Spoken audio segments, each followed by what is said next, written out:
Hello my friends, this is a rattle that's made with rawhide taken from a dog chew. Let me show you how this is made. What I have here is some dog chews. These are rawhide. With the dog chews, if you look at these, you can see how they're rolled. Now sometimes what they do is they put a lot of filler in, so just the outside will be a solid piece. But before I bought these, I looked at them and it looked like most of these have a pretty good amount of roll on the outside. What we have to do with these and soak it overnight, and that will reconstitute or make them soft enough to work with. You can see the spiral in here. So this should be pretty long when it's opened up. So I'm putting this in warm water. These are dog chews from the Dollar Tree for $1.25. There's 4 in there. And they look like they're rolled pretty tight. And they're thinner, much thinner rawhide. I have a couple of scrap pieces of plywood here, left over from some project. And this ornament splits in half, which makes it real handy. You don't need to have it that way. But what I'm going to do then is trace the circle,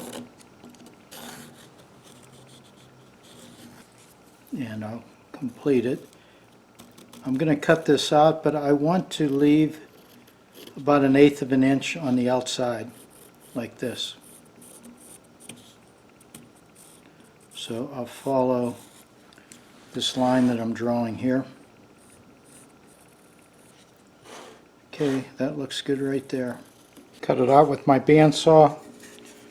I'm going to glue the kerf together. Okay, I'll put a clamp on that and let that cure that way. Rawhide's been soaking overnight, and what I did is wrapped it in plastic afterwards to hold the moisture in. So if you don't want to work on it immediately, that's what you can do, and it should keep for a good while wet that way.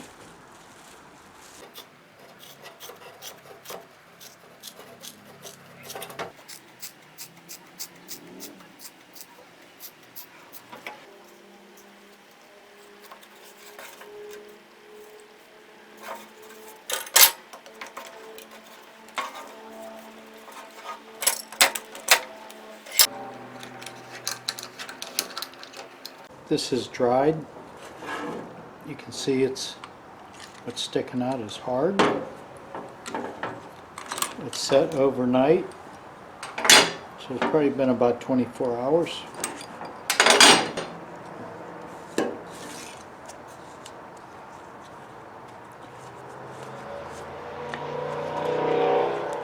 Okay, between where the boards were, that didn't air, so it's still pliable there.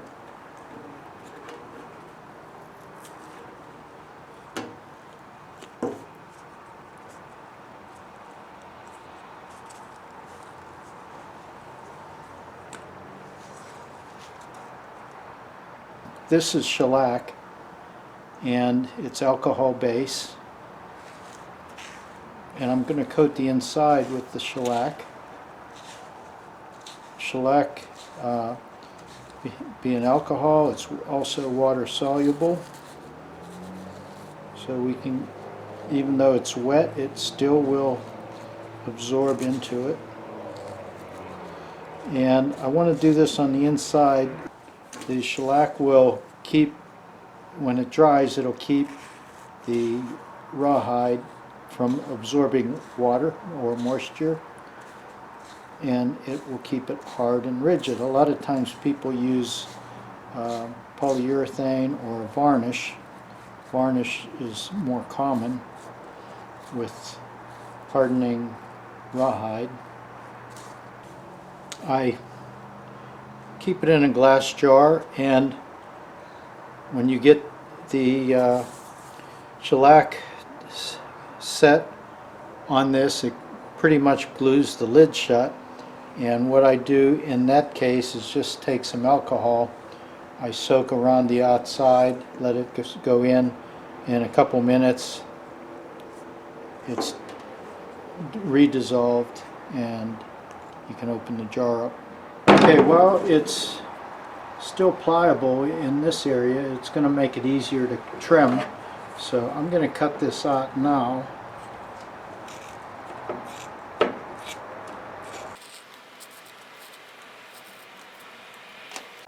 I'm going to shellac the outside also to harden this up.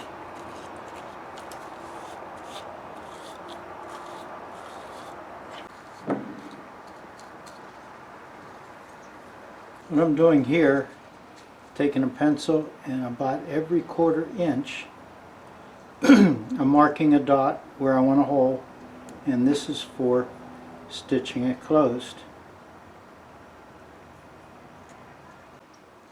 And where the handle goes through, it goes through both the bottom and the top. I will stop the stitching across this area, then continue on this side all the way around. Avoid, this is going to be the top. It'll be a smaller hole than what the bottom will be. And what I have here is a little diamond point instead of a drill bit. I'm going to use this to drill a hole through the places that I marked.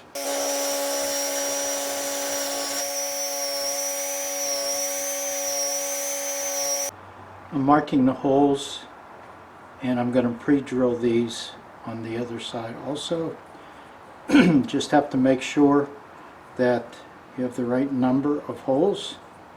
And what I'm doing, instead of going directly opposite, I'm going to drill the holes opposite but between the two. That'll allow me to cross stitch. I'm using a hook needle, curved needle, and I threaded it with this artificial sinew, and I have the darker stuff rather than the light tan. Just preference for this project. Okay, now we have to get this aligned in the proper sequence, and this is the side that I used.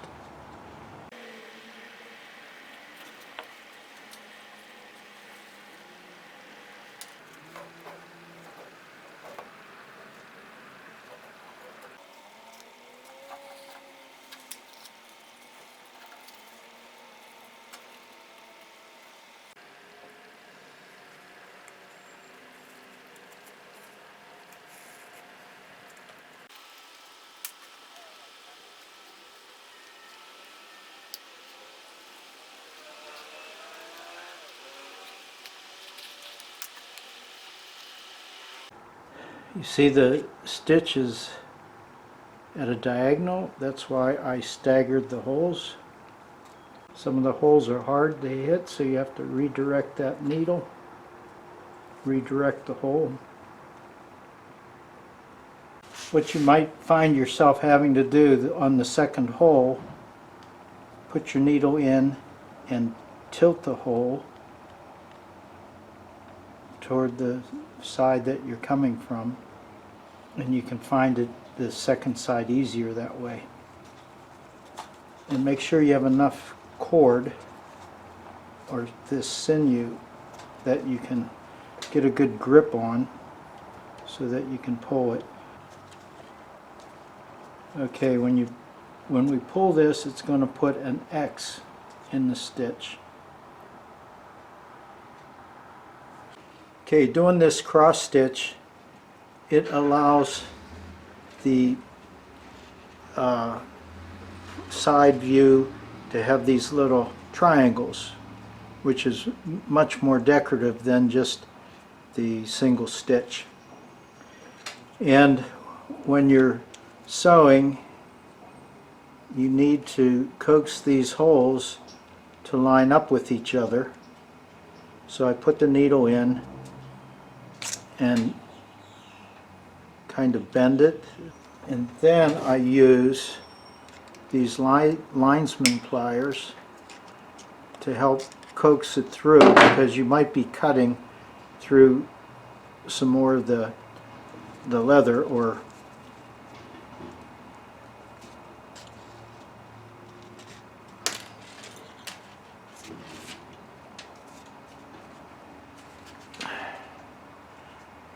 okay, then each one of these I'm doing the same thing, where I go into the hole, aim it, bend the needle, aim this hole at the one that's going to come from the other side, like that.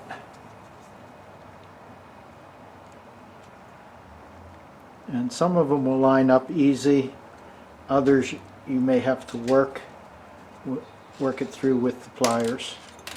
But the key is if you can get them to align. When you get to the last stitch, if you left that tag long enough, you can use that to tie this off. And again, make sure you pull the threads.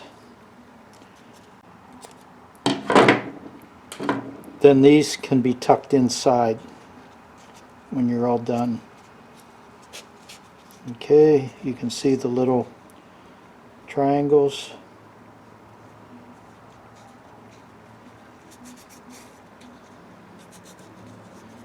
In the texture, that's the rawhide texture. And I will coat this again with my shellac. Ready for the handle. The brush that I'm using, the shellac dries and makes it stiff, but once you dip it back into this shellac, it then becomes pliable again. And this coat, I want to make sure I get it into all the lacing and the holes that I bored for the lacing. Here are some items that could be used for the sound inside the rattle. I've used this in the past, popcorn. The small kernel, hard shell. They work good. A lot of the natives used dried beans, but you can also try some beads, glass beads here. These are probably plastic, and these are probably plastic. Okay, I'm treating this as like a gourd, so the handle is going to come up and protrude through the top. That's why I stopped the threads there. And here I'm going to step drill in the middle of that area that's void.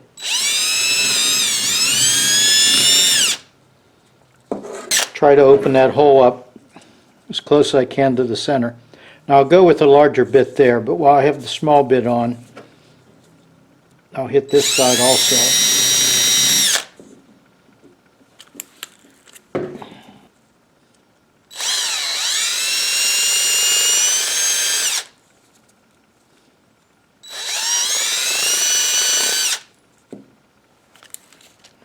Going a little at a time so I can control that hole.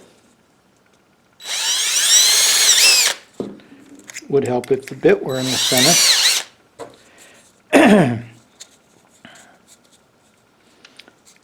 Got to hold those strings out. That's going to help hold the handle on. Now I'm going to get a little more daring. I'm going to use this. This is a step drill.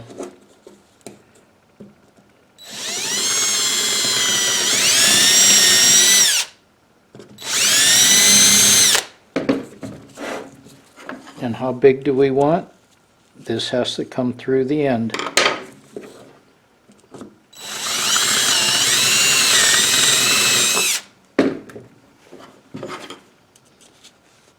That's good. That's about a 1/2 inch to 3/4 inch will protrude through that side. Now this side, we need to get the diameter of the handle. If I don't have the room, I'll taper that down a little more. Okay, I don't want to go any more because I'll be cutting into my threads. So I'm going to take this diameter down.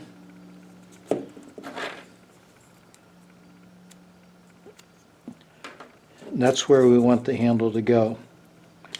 So I'll take this to my sander, sand it down until I can push it in that far.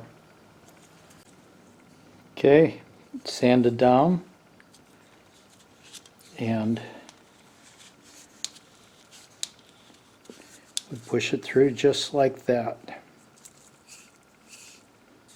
Now we're ready for the beads and the handle treatment.